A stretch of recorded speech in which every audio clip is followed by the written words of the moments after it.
Welcome back to One Winning Pod.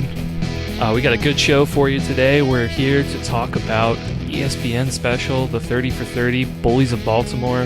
We're going to talk a little bit about our Super Bowl picks. We got a number of topics here today, guys. So I guess the first thing to open up with, what'd you guys think of the show? Oh, I had so much fun watching it. And I just looked it up in case anyone else is wondering. 30 for 30 comes from 30 films in celebration of ESPN's 30th anniversary in 2009. Because I was like, there's nothing 30 minutes about this, you know? And I was like, are there 30-minute installments? No. It's, yeah. And this one was 2 hours long. It wasn't even 1 hour. So, very cool, super enjoyable. I said, Rachel, I think it'd be a lot of fun if we watched this together. And she watched it, which I thought was fun. It was like a whole family affair. And it was cool, I think, having her there because, you know, obviously I know the lore, but this is like almost a target audience, right? Someone who doesn't know about this team, getting to learn about them for the first time. So I thought that was like kind of cool to have her watch it with me. Yeah, that's awesome. And, you know, it's funny, I think even for us, and we've kind of touched on this before, because, I mean, this is the third offseason in a row we're talking about the 2000 Ravens Super Bowl, just from a different angle each time. But it's interesting watching it with more of knowledge of football and everything. You know, we've talked about how all of us were in varying stages of our infancy of watching football when this season happened. For myself, it was the first time that I sat down and watched a season from opening kickoff to final seconds on the clock. And what a great season to start being that type of diehard fan for, because obviously the Super Bowl and that huge win streak, and you know, the next couple of years would be a grim reality check of what actually being a football fan is, that you don't get that fairy tale season every year. But yeah, it was interesting seeing some of it that you know, as an 8-year-old kid, and I didn't understand the national conversation around the Ravens. I didn't understand the inner workings that were going on with, you know, the roster construction and then the quarterback drama. I knew that Dilfer replaced Banks because the Ravens weren't getting touchdowns, but you know, a lot of it we've put together as we've gone. But still, there was some of it that was new, which we'll talk about certainly. But yeah, definitely very nostalgic, which was cool to see, because we've, especially considering the past two seasons have ended in such a disappointing fashion with the injuries to Lamar Jackson. It was really great to get a new jolt to remember why it is that we get so hyped up about this sport, about this team, these great highs that we've had with this franchise. Yeah, for sure. I think from my perspective, I know one thing I really appreciated, I think, was just like kind of the like historical perspective of it, not just like covering the team, but kind of just, you know, kind of around the situation of, you know, who the Ravens were, what their identity was, and just, you know, they mentioned a little bit about the franchise before leaving town and kind of why this is so significant for the people there. And, you know, getting, you know, kind of what you said, Alec, of just having people who haven't really have any of that background, kind of putting it in there. I thought it was just well done.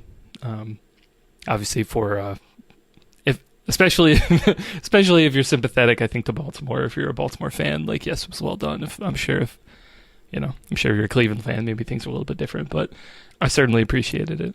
In fact, I have to say I didn't have as much luck as you getting my wife to watch it. I even said, I was like, hey, you know, you might learn something historical about Baltimore. You're going to learn a little bit more about the history. And she's like, nah, not for me. But I was stunned I got away with it. Yeah.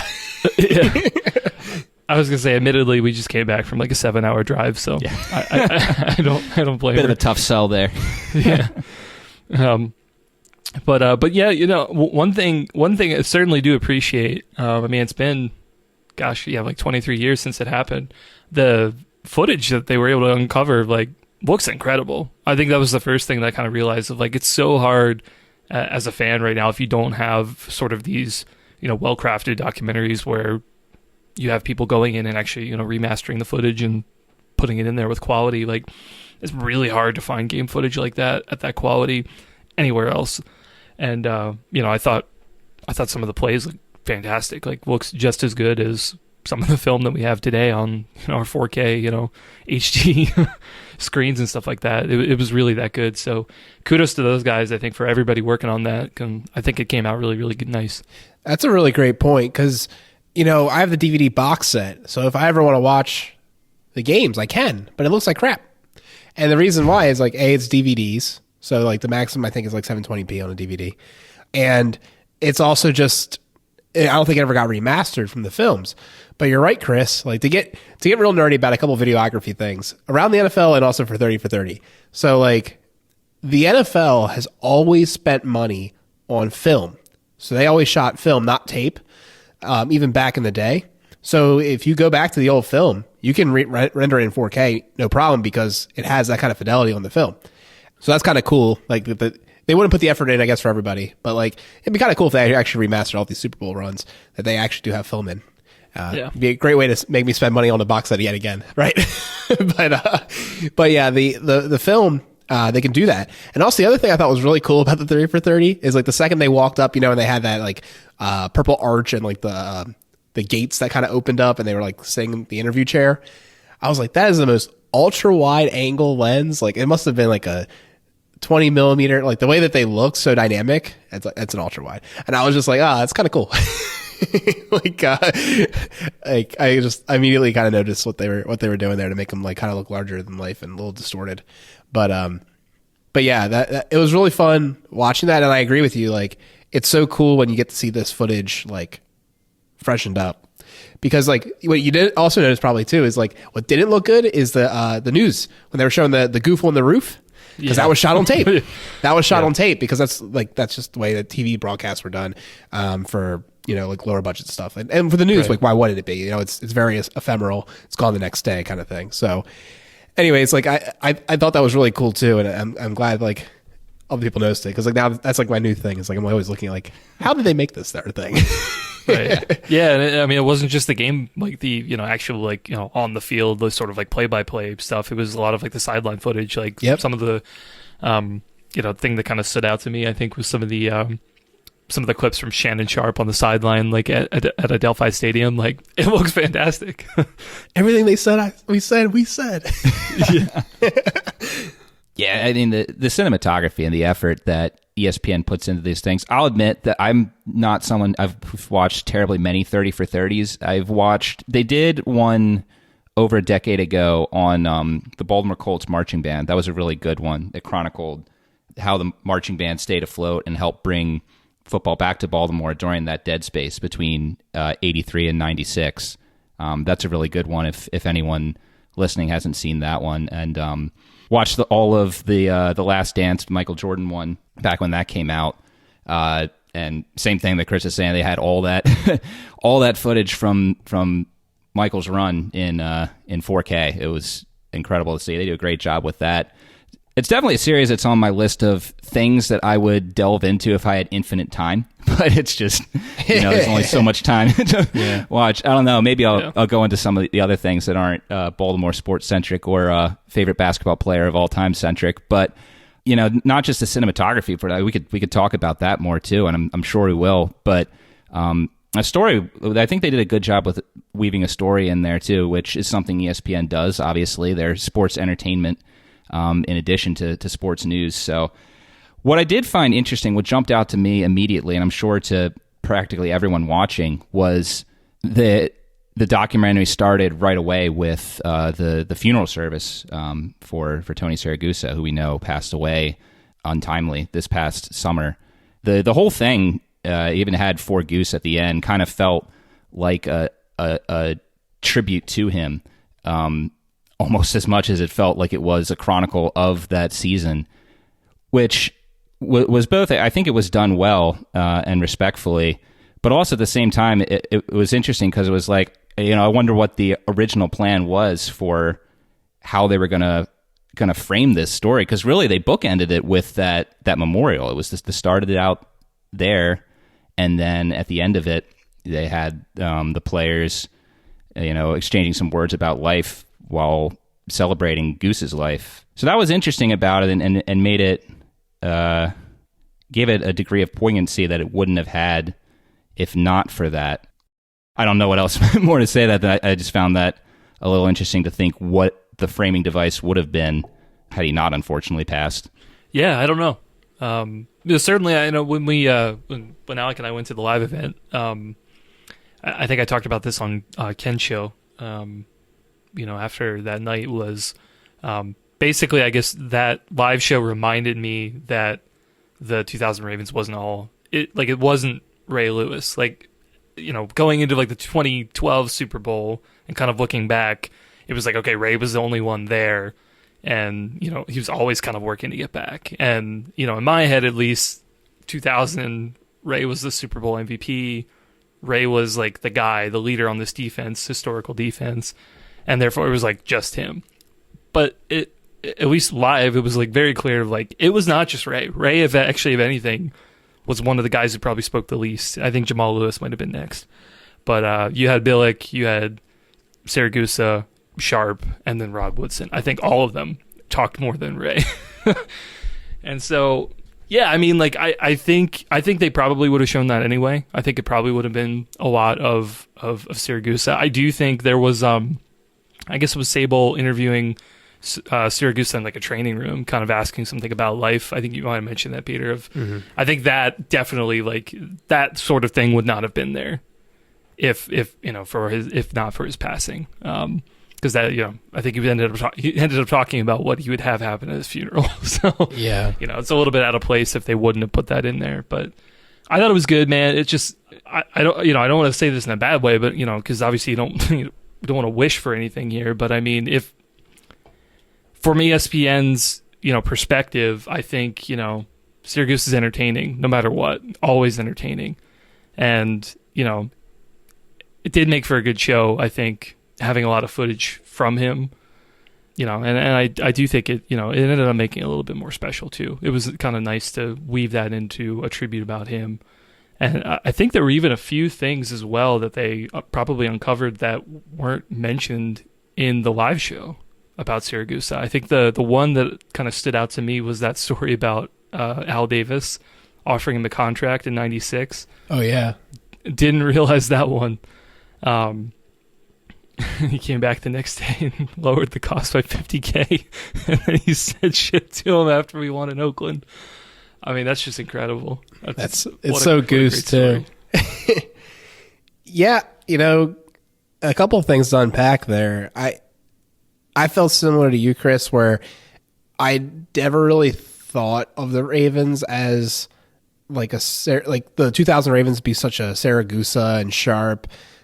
I mean, maybe more so Sharp, but Siragusa, maybe because of like what he did with the media afterwards or what, like, for whatever reason, like, I just never really thought of him. I hate to say it, like, the guy who's passed, and now, like, I never thought of him like that highly, like, not in a bad way. Like, I didn't think negative of him. I feel like I thought of him kind of like a Jared Johnson, of like fan favorite for sure, like a guy who's like a good like personality, like on local stuff. But I didn't think of him as kind of like let's just say it, like almost like the face. Like, this documentary almost kind of made him like one of the faces of this, like, main faces of this team. Yeah, and the way like it was portrayed, right? It was Goose and it was Sharp. Those two were the ones that are the loudest and biggest talkers during this event and in the footage. And you saw it in the Hard Knocks, which I do remember the Hard Knocks part, like them being goons. I don't know, but for every reason, like, I guess over time, like, Siragusa, like, became more and more in my head, I guess, like the sideline reporter Goose and less the 2000s personality. So like when I went to the thing, I got reminded of it, and then his passing a month later was wild, and particularly because like he was so full of life at that thing. You could tell it was a very sudden event for everyone involved. And yeah, I definitely think this documentary, like they said, the producers said on a couple like interviews that they've done recently, that when they look back at the footage, they just like liked it more, and they didn't really change much about it because of the death. But I do think like those bookends, obviously, like those don't exist otherwise. The little like trainer interview part, that doesn't exist otherwise. Probably like him having a kid, like seeing the kid, that doesn't exist otherwise. But like everything else, it was just amplified almost by that extra storyline. And I do think it's special, and I'm just like glad it happened at this point, right? Like, imagine if they wanted to do 30 for 30 and he passed a month before. It'd be a completely different documentary. You can't replace Goose, particularly like after seeing all the things that he did. It's great that he was able to be a part of that. Definitely. Yeah. And, it's interesting. So, Alex talking about his box set DVD he had, I remember that, because my dad had gotten season tickets after the Super Bowl. He got signed up for those, maybe like right after, because I remember that we went to media day and I got to run around on the field and fail at catching punts from the jugs machine. That was an experience. So with the season tickets, you got the free VHS tape of the which basically chronicled the season. And Saragusa was again one of the main characters in that one. He was one of the ones outside of Ray Lewis and Shannon Sharp who was interviewed the most. Qadri Ismail was interviewed a lot in that too, which is something we can talk about later. Some guys who maybe should have also gotten some more talk in this documentary who didn't. But I think even back then, Goose was he was one of the stars of this defense. Was it because of his play or was it because of his personality? I think it was probably a little bit of both. I don't know if you guys remember, but for the week before of the Super Bowl, the Sports Illustrated cover for the preview of that game, you have Michael Strahan and Tony Saragusa on that cover arm wrestling. So, like that's Sports Illustrated, that's national right there, and they've got Tony Saragusa up there arm wrestling Michael Strahan, not Ray Lewis there. So, I think he was always a guy who was in the spotlight. But another thing though, going back to this 2000 team and talking about how, of course, Ray Lewis is the big name, and again, we're talking about getting our wives to watch it. I was kind of in the middle of both of you guys. I got Alice to watch the first half, but then, of course, with the infant, once it hit 10 o'clock, she was just like, all right, I'm enjoying this, but I have to go to bed. I don't care enough to stay up for the last hour. So we were talking about it, and she was like asking, like, what was it that made the Ravens defense so good back then and compared to what defenses are today? Like, why are they considered one of the greatest of all time? And the first thought that came to my head, I was just like, there was no weakness on that defense. Every single player was at worst above average compared to the league, the average player on defense in that league. You look at that starting defensive line, the linebackers, the cornerback. Gosh, I even thought about it while driving home today. I was like, the one weakness on that team, maybe it was Kim Herring. Right. And then maybe.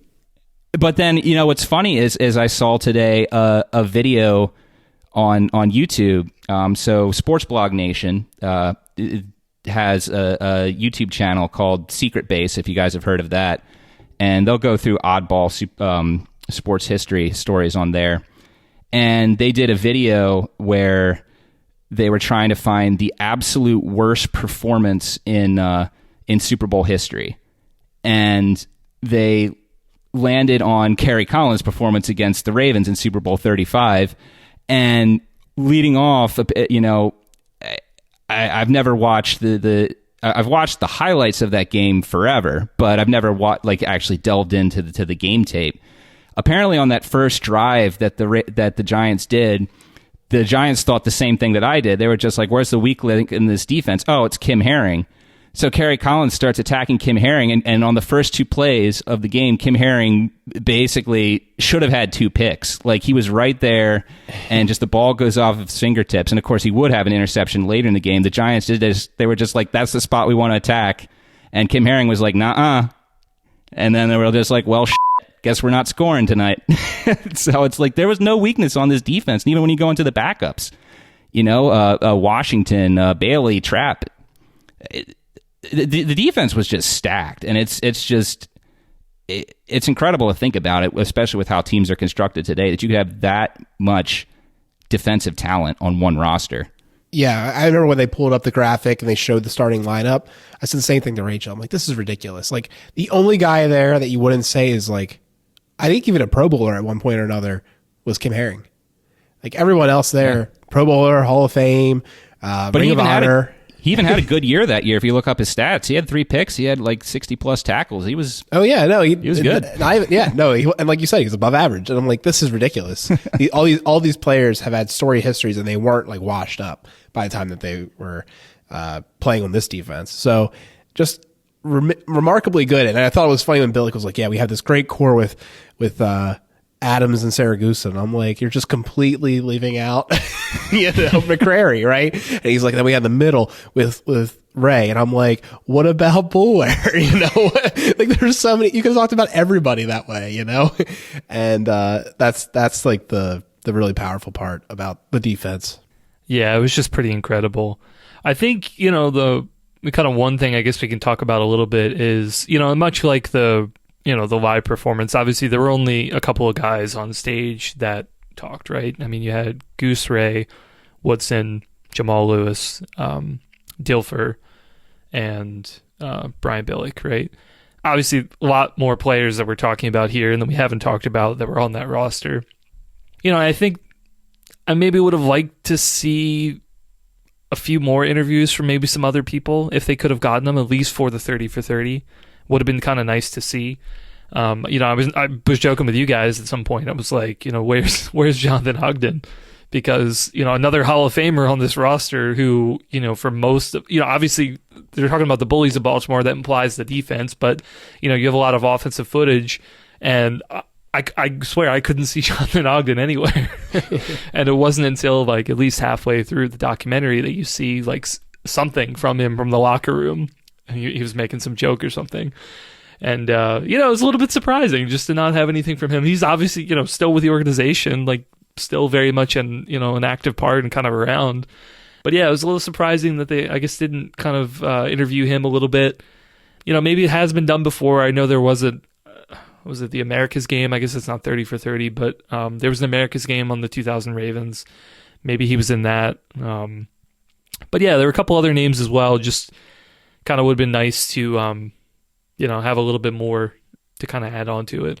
Yeah, I thought it could have benefited from Quadre Ismail, because he's also been a part of the media since forth, well-spoken. And also, like, he was a dynamic player on the offense, not named Jamal or Sharp. And, yeah, I mean, they had Jamal there, they had Dilfer there, but they didn't talk that much, all things considered. I mean, Dilfer a little bit more so, but Jamal didn't talk too much on stage, kind of similar to Jack Del Rio. And yeah, it just felt like they could have went maybe a little bit different direction, but it was, you kind of had to have Jamal because of the storyline. And I think that's one of the things that you have to pay attention to too, is I think they had a lot of the footage and what they want, the story they wanted to tell done. And then they did the 30 for 30 live event to create like segues almost. Like they already knew. That's why they had some of those talking points. I don't think they did that and then built it around that. I think it was the other way around. I think they already knew what they wanted to do to some extent. And I guess they were like, well, we're going to talk about this run game and how Billick had to, sell his soul and lean into the running game, and all those clips of Steve Young, like being like, I can't believe it, Trent Dilfer's going to win the Super Bowl. Like the NFL will have to close shop, and I was just like, shut up, dude. Oh man. Yeah, I agree with you guys. It would have been nice to have seen a couple more guys in there. That being said, I mean, going back to America's game, their format, you just have 3 guys there talking to the camera for the 35. I'm pretty sure it was Billick, Trent, and Ray. And then, when they did 2012 Super Bowl, it was Harbaugh, Ray again, and Flacco. So generally just the head coach and 2 key players. So in that sense, it was kind of, we were getting more because obviously America's game, we didn't get Saragusa's take. We didn't get Sharp's take. It's just so tough. Football is obviously a team sport. And like we're saying, Qadry Ismail is a huge part of that team. Ogden, Jermaine Lewis, Peter Boulware, Matt Stover. I mean, who's the guy who carried the offense through those 5 weeks with no touchdowns? Matt Stover, come on. Right. I don't even think they mentioned Stover's name at all during the documentary. Then again, we know we're the only sports city in the world anymore who cares about kickers at all. So, Yeah, I mean, I think it's just a limitation of that format. If you had expanded it any more, you would have lost the narrative. So, it's just an unfortunate reality of that type of storytelling. But yeah, going back though, I guess we can talk a little bit about the offense. The defense we could talk about all day, but it was good to see Trent Dilfer on there. Was really happy for him that he was on the same stage with Billick. And as Chris mentioned in our notes, he did say at the end that in the past couple of years, he has finally been able to let that go and kind of bury the hatchet with the Ravens. There's no way around it. I think time has shown that the Ravens probably should have signed him at least as a backup to compete for that job in 2001 in case the free agent Brad Johnson or Gerback, whoever it was, didn't pan out, as did happen. But it is funny, though. You look at the Ravens team, and of course, Dilfer, by his own admittance, was not a great quarterback that year, far from it. But his style and his approach, his understanding of what the team needed was critical. And, do the Ravens win the Super Bowl without Dilfer, or at least a quarterback who could do that? Probably not. They probably would have. He did enough to get the team where it needed to be when they needed him to, I think, which was shown in that regular season game against Tennessee when he had to lead the team back and score that game-winning touchdown after throwing that pick. And then, the quick strike to Sharp against the Raiders, beating the blitz there. But it really just struck with how humble and aware of a guy Dilfer really has been throughout the years, which isn't something we didn't already know. He certainly has not been missing from cameras over the past decade. He's been in a lot of different sports-related media, ESPN, and I think he had a show where he was coaching high school quarterbacks or something like that. But yeah, it was good to see him get, I think, a fair analysis of what his role was on this team that really shed him in a good light. For sure.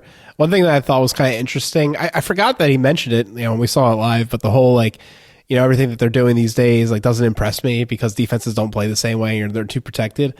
I was like, that's such a hot take, and he's got a lot of, I think RG3 reposted it being like, you can't make this up. And, yeah, I mean, I will say, I think that gets to a larger point that I thought was kind of interesting when Rachel was watching it. So if you take someone who doesn't really watch football and doesn't have too much context, she was like, why do they keep saying defense can't be played this way? Why can't what's so different about it? And I was like, well, all these highlight plays they're showing or these big hits they're showing, if you do that now, you're probably getting knocked out of the game. You're not going to be able to play anymore. And that they did that down for down, at least every possession. Whereas now it's that's a fireable offense almost. You know what I mean? It's just a completely different game. And I think if you talk about Dylan, who was I'm done, I'm out of this, I don't want to play. He was the most extreme example, I guess, of walking off the field and being nah, I'm not playing. This is too physical. But there are other players that they said, just you could tell were giving up on the field and just didn't want to be there. And I mean, without that level of physicality, you can't do that. It's just different. It's one thing to be always stopping them short and being a stifling defense. Another to actually be kicking some ass and just beating people up. Oh man, I feel like I have to bring this up, but I don't know if you guys have seen, but Caleb from our Dynasty League literally just posted a clip with that quote from Dilfer. Oh really? In our meme channel now? Right now, literally just now. So I just told him, I was like, hey, we're talking about this in the pod right now, literally right now. Yeah, certainly. Yeah, I remember that from the live show, but dang, yeah, it's just that's one. I mean, one of the crazy things about Dilfer, man. It's just it's got on one hand, it's got to suck. It's just have so many better players, and I'm sure Dilfer would say a lot of these other QBs are better players than he was, and he's was honest about hey, I'm not the best, but I'm gonna give you everything, and I know my role and everything. But the nuts that this man has, though, and the confidence, it's just it's it's crazy. Like, I mean, you have to admire it, regardless of like the player, man. Of just like, you know, you're talking about Peyton Manning, Aaron Rodgers, and Tom Brady like this. I mean, Tom's got 7 Super Bowls. Come on, like. But Dilfer's got one. He's got one. But he's got one. He's got a ring. He's got more rings than us combined, man. But I mean, I think going back to it though, like that's why Dilfer worked with this team. I mean, you know, he had that mentality, which is what this team had. The arrogance that the rest of the league saw it. Really, what it was just a team. At least from how it comes off to me, was a team of guys who just really like they knew what they were, and they were incredibly confident about that, and they just let that spill over. And so you needed that type of quarterback. That was the only type of quarterback that was going to complement this defense. You know, it's just in some ways it was kind of like, you know, compare him to the '85 Bears. Jim McMahon worked perfectly with that defense. He fit in right with what their mojo was, and Dilfer was that hard-nosed quarterback. They showed that clip where he went after John Randall, which I had read about on his Wikipedia page, but I had never seen the footage of that. What a madman! Yeah. The guy just had ice in his veins. You know, it's no surprise that the Ravens would go with Flacco as their long term after seeing what they had with Dilfer, and quite honestly McNair too. I mean, that's just the type of quarterback that's really thrived during that era from like 2000 to 2010. That's extended to 2012 with the Super Bowl run, when this type of defense was still rampant in the NFL. That type of quarterback complemented the Ravens defense perfectly in that era. And team chemistry is a thing. And Dilfer knew the mission statement, and he was on board, and it paired perfectly. It was the missing piece. Might not have been pretty, but it was the missing piece. I did find the ending kind of interesting, like the non-Siragusa part of the ending, where they started talking about the next year and how they tried to like re-sign everybody, and then they showed that footage of Jamal going down, and I was like, dang, they had cameras. Like, like I saw that, but I never got to see it again. Like, it was kind of weird to see it again. You know what I mean? And that was such a big blow to that season before it even started. Kind of similar to when we lost Gus and Peters in the same practice. It was just like equally as like, are you kidding me? Mm-hmm. Like, yeah. This is a big problem. Well, was it that same practice where they lost the free agent signing, Searcy? Or is that a different... I don't remember if they lost him to that practice. But, yeah, I mean, that all happening, Gerbach not having the performance they expected, him retiring, you know, just completely changed the trajectory of the team. And they kind of talk about how, like, the defense got dismantled and, you know, they never got a chance to run it back. I guess it kind of makes sense to kind of talk about, like, why it never happened again or, like, what happened next. But it was, like, a little bit weird because... You know, it kind of felt like a little disjointed from the rest of the documentary. Yeah, I get what they were trying to do, and I do think it was an interesting angle to go. You got the Super Bowl season, and then, you know, obviously there's talk about how this defense is one of the greatest of all time. Biasly, we think it was the greatest of all time. Obviously, the culture of defensive greatness still exists. It still exists in Baltimore to this day. And he had some defenses down the line, you know, notably like 2006, 2008, 2011, that could rival that unit as far as dominance. But there's the argument whenever you talk about a great team and they only won one championship, there's the question of like, well, why wasn't it more? I think that's what they were trying to go for there, and it kind of was a way to wrap things up. But yeah, I agree that they seemed to take a hard left into it to start with, and then the content that they did show seemed half-baked. As Ravens fans, I'm sure we could brainstorm pretty easily a great way to have segued into that and told that. But yeah, the way they did do it, kind of... To me, it was the one dud part of the documentary. It was like trying to wrap things up in a way that kind of discussed the continuation of the Ravens franchise after that year. What was the fallout? What's the final legacy of it? And just kind of, it was clunky, in my opinion. I feel like it kind of is. It kind of had to be, you know.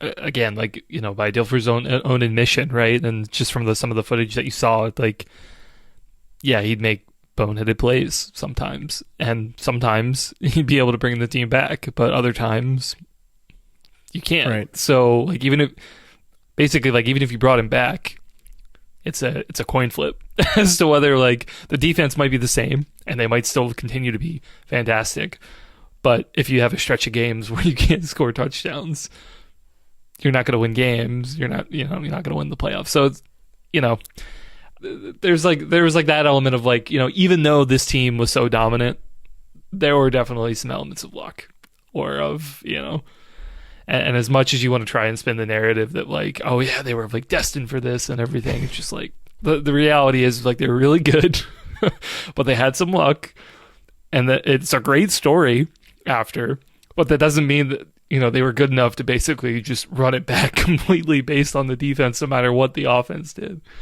So, and even with Jamal going down, like, yes, it was a big deal, but, was it the whole season? I don't know.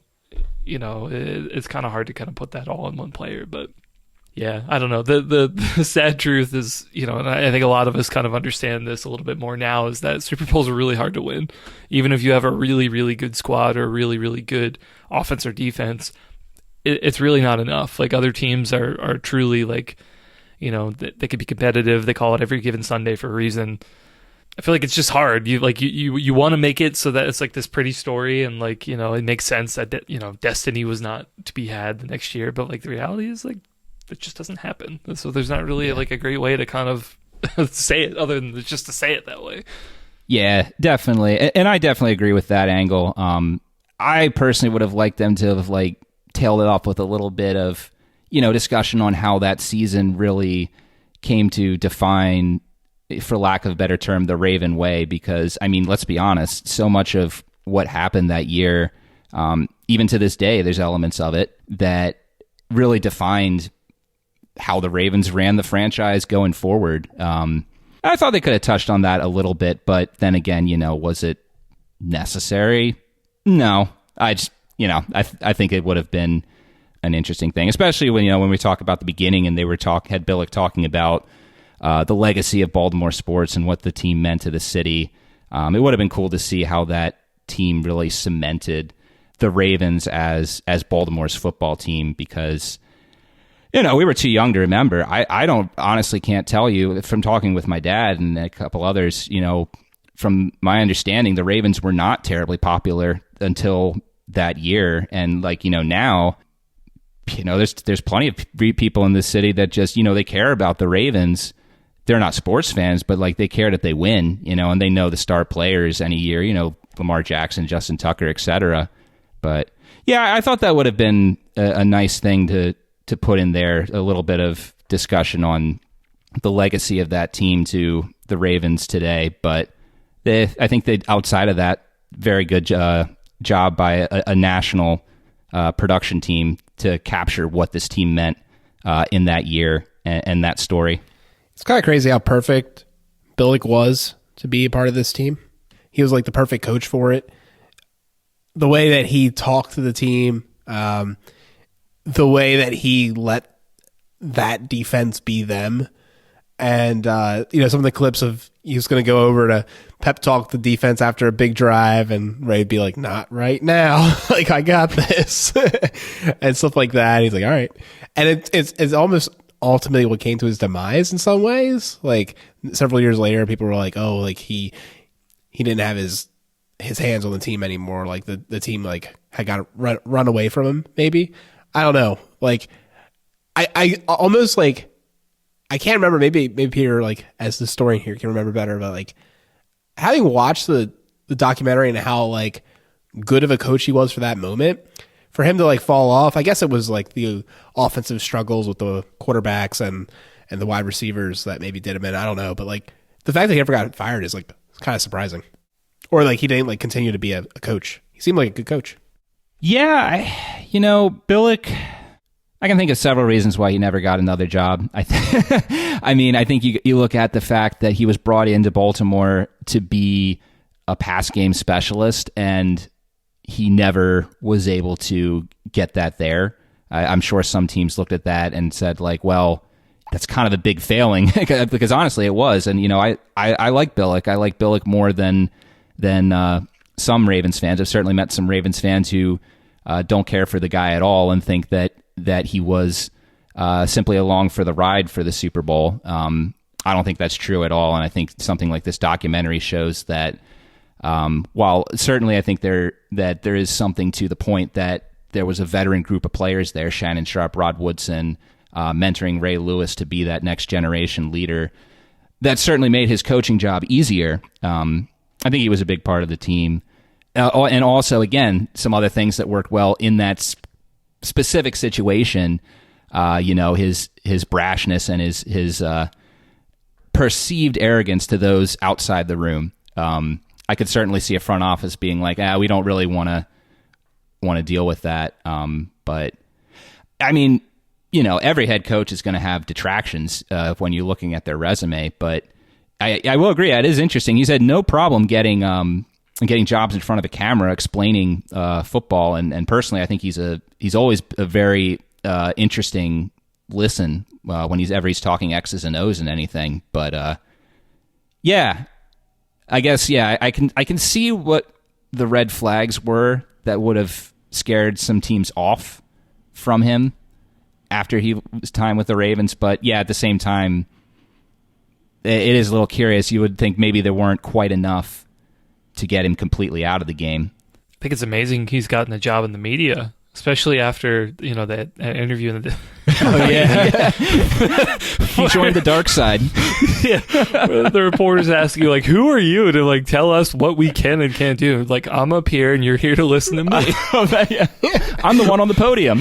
That's an amazing answer too, by the way. I don't know if anyone else has ever had. I don't know if anyone else ever had that quip before. In like a similar situation, but it was like, man, so quick-witted. That was amazing.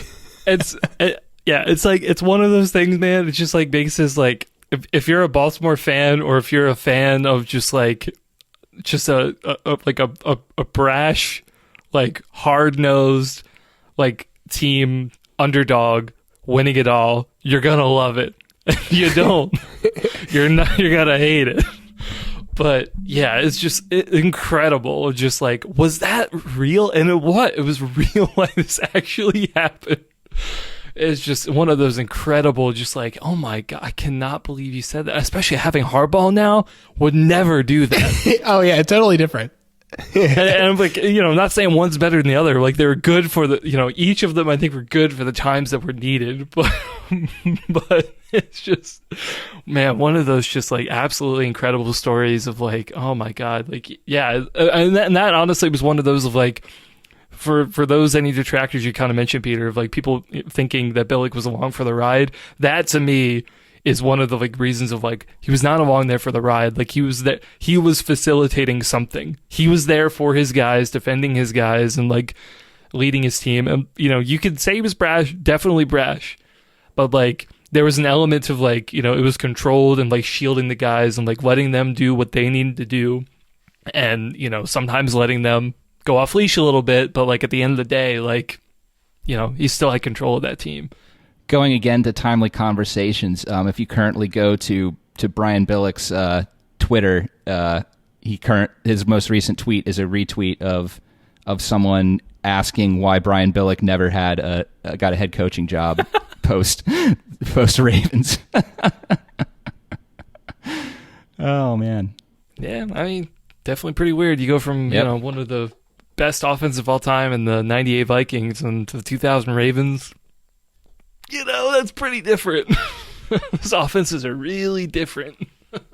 I think it is one of those subtle things, though, of like, if you kind of have to. It wasn't like the face, obviously, of like the defense and the dominance that they were was definitely front and center. But it's definitely one of those, you kind of got that from some of the clips of like, Steve Young and some of the ones like the picks at the end, where some are like, oh yeah, I think Billick's just going to go back to his old ways of like wanting to pass the ball all the time. Of, that was one of the narratives of him coming in, is that he would bring the '98 Vikings offense to the Ravens, and it never happened. But even even when it didn't, like they were thinking like, oh yeah, he'll want to bring it back. He's going to get it at some point. And yeah, it was one of those like, he really had to like, turn that part off of his brain and be like, okay, no, I can't do that. I've got Jamal Lewis. I've got, Dilfer. You guys shut that part of the playbook out. Close that vault. And we'll only call run plays. Let the defense do what they want to do. Oh man, taking a hard left from that, I guess. I do have to say, as someone who is somewhat of a movie buff, I always loved Ray talking about it 2000, and they had it in there too. He's just like, for every night, I'd go to the movie store.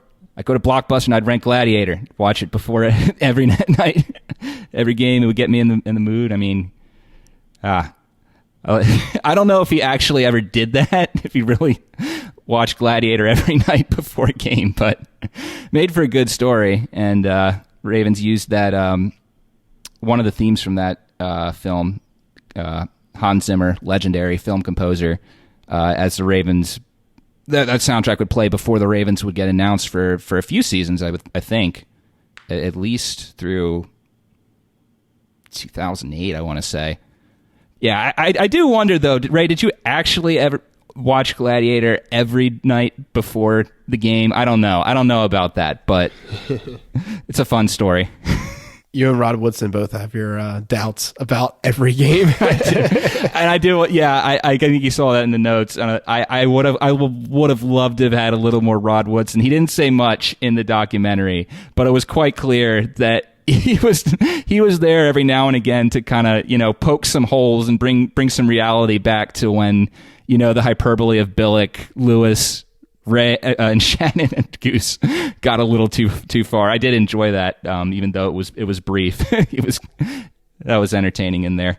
I guess to wrap up this segment of the show, it might be fun to say like your favorite quote or your favorite like short story from the documentary. Oh, man, well, there's so many. You gotta make me pick one. You know what? I will say one. It was subtle. It was a subtle one, and what really struck me about this whole thing was like, these are a bunch of guys. They all got a ton of money, and they did this over 20 years ago. A bunch of guys just put together on a team because their football skills meshed together to form a winning unit. And you could definitely tell with those group that was there, and I'm sure that extends to a lot of players and coaches who weren't part of that event, the camaraderie and the lifelong bonds that they're they formed from that. And there was a subtle moment at the end that kind of showed how deep that ran. I think you had they had everyone turned around at the end. They were watching the screen, the Super Bowl highlights, and they were showing the play where Jamal Lewis had his rushing touchdown.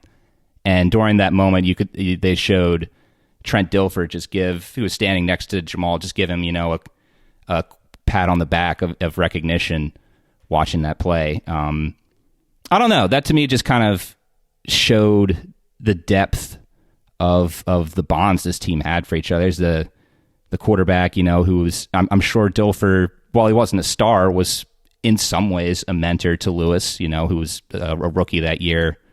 And that was a huge deal for Lewis, man. That was his rookie year. He scored a touchdown in the Super Bowl. I don't know, just that small little acknowledgement, the more we go through life, we realize the most important things are the bonds we have with family and friends and those who have gone through the battles with us, which is bigger than any game, any project or anything. So that was my biggest takeaway from it. The camaraderie these guys have for each other, even over 2 decades later. I know what mine is. I think, the one thing we didn't talk about was the Dilfer playbook getting stolen, which is such a wild story. And I don't know if it came to light until this documentary or until that initial event. But it makes me wonder, obviously he went to the sideline saying he thought that they stole it, and then they started playing him again, and they're knowing all the plays and all that. It makes me wonder if that quintessential line that wasn't supposed to be recorded and the cameras were supposed to be off would have ever happened if it wasn't for that. Maybe it would have, because it's just Billick's line. And I won't say it here because it's a family-friendly show, but you know the one. And I'm just like, I love the whole, like, respect a good opponent, turn off the cameras, cuss them out. And like I said, always respect a good opponent when they came back on, you know? Like, that I thought was Billick in a nutshell. So I kind of really like that line. I feel like I said this when we saw the show live, but that was incredible. Yeah. It was so great. It's just, again, one of those, like, oh my goodness, can you believe, like, this is real? Yeah, I know, we've talked occasionally about this. I think we talked about this a little bit, with the Bengals kind of having a lot of their success last year, of them kind of being the trash talkers. And I know, you and I, Alec, I think have kind of been on the, like, I think the Bengals are talking a little bit too much for what they've kind of brought on the field, but I got to bring it up. Peters, brought it up, like, look, man, 2000 Ravens, that was their thing. That, they were the trash talkers. They weren't just the bullies; they were the trash talkers. They're going to tell you about, how they're going to beat you, and they're going to go ahead and do it. And there is a fine line of being able to trash talk and being able to back it up. And I think the guys, they mentioned it on there a lot of times. I think I always said Marvin Lewis was like, if you're going to talk trash, you better back it up. Yeah. So it's definitely hard to hate. It's hard to hate that when you know that is such a part of our identity as a franchise. You know what I mean? And that was actually, I think, probably one of my favorite moments. I think was not that one, but I think the Shannon Sharp, like, whatever they said, we said. Whatever they said, we said. We said it. Just him not giving a crap. Of, like, yeah, we said that we were going to win. We're like, yeah, we said that you guys weren't good enough, and look at the scoreboard. Like, we won the game. Yeah.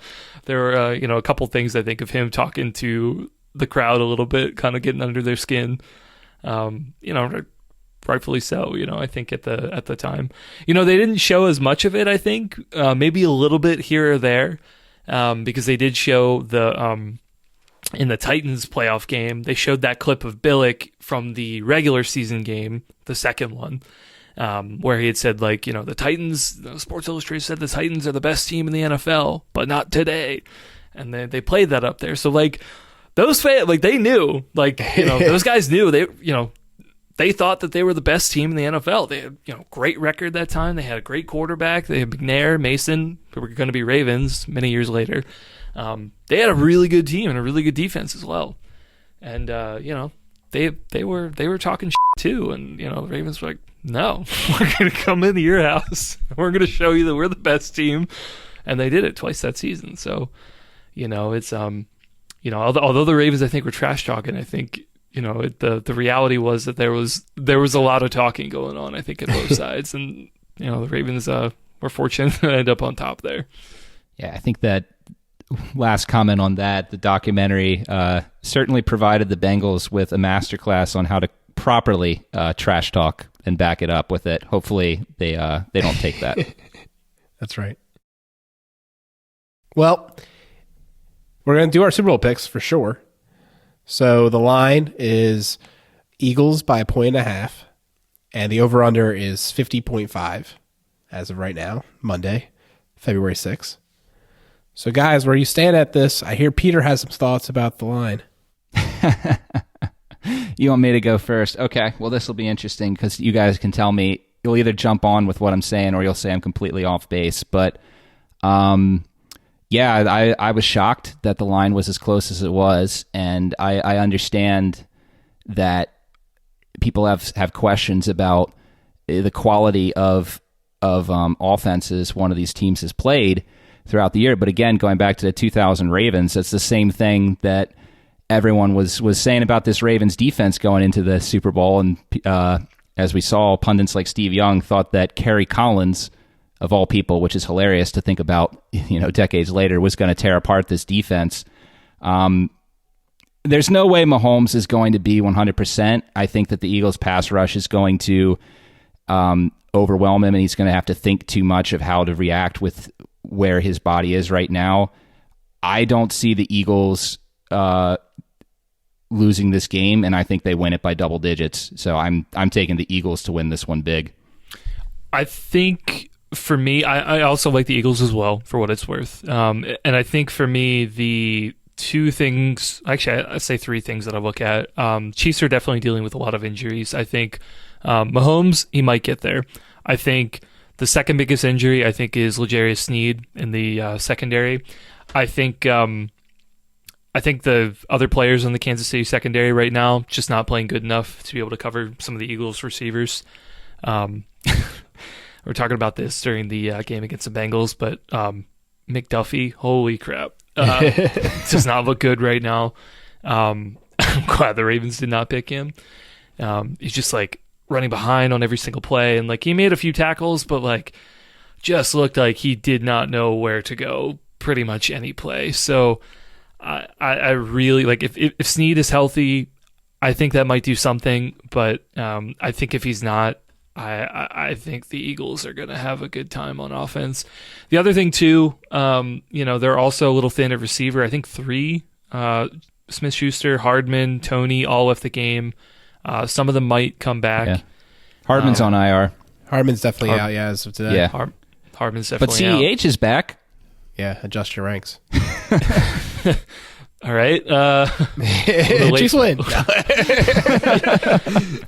I don't know if that does much, but yeah. But I mean, with the Mahomes injury, Mahomes I think can make it work, but I think you saw the offense was just struggling a little bit with his injury and then all the receivers out. But I do think the Snead injury, I feel like that is probably the biggest question mark for me if he's back. I think it makes it a little bit closer, but I do think the Eagles are just playing so much better right now. Like I don't think the Chiefs defense right now is that great. To be able to handle the Eagles have got a rushing game. They've got a really good passing game.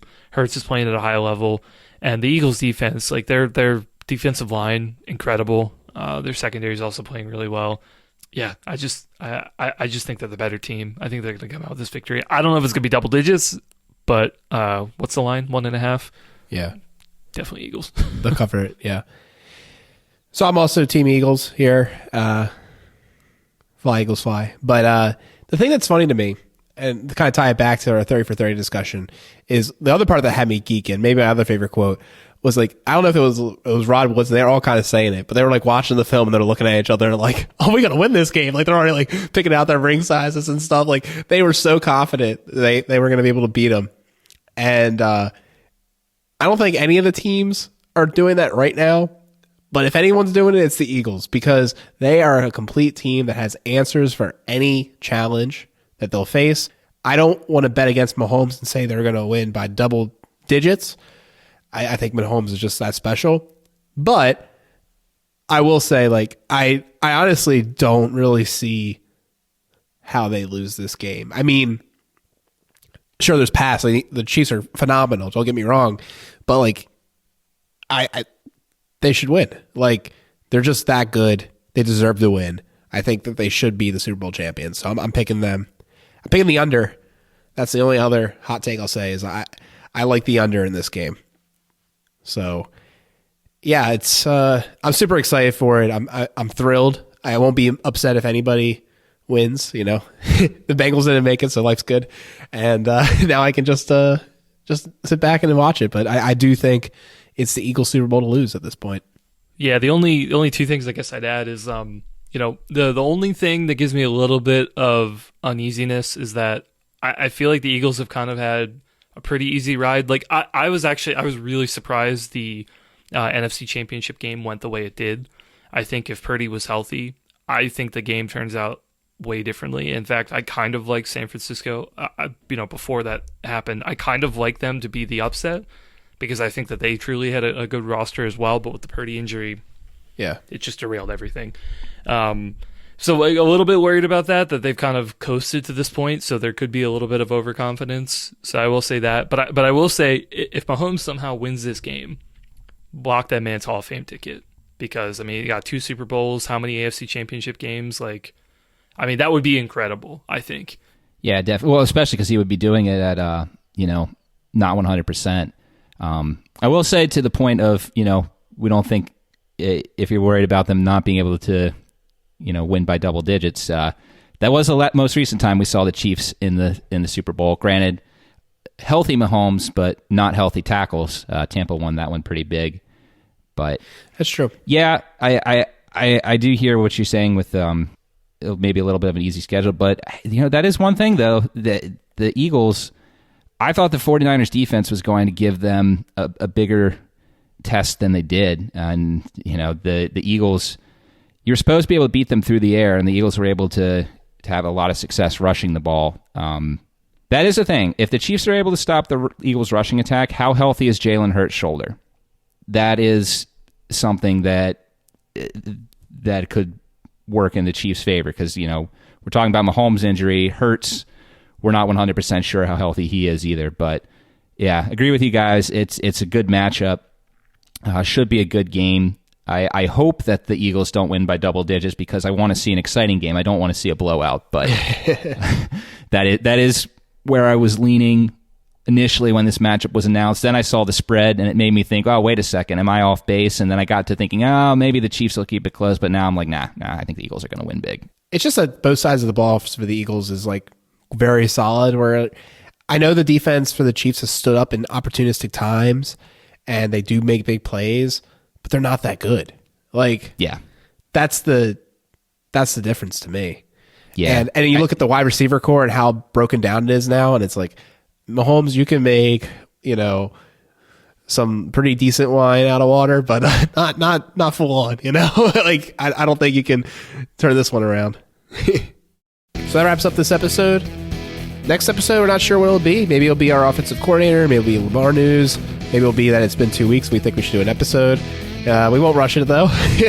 We'll be waiting for the news to happen. I think we will have offensive coordinator news though in the next 2 weeks. I think that's pretty safe to say.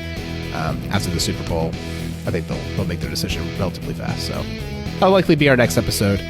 You can find us on Twitter for now at OneWinningPod.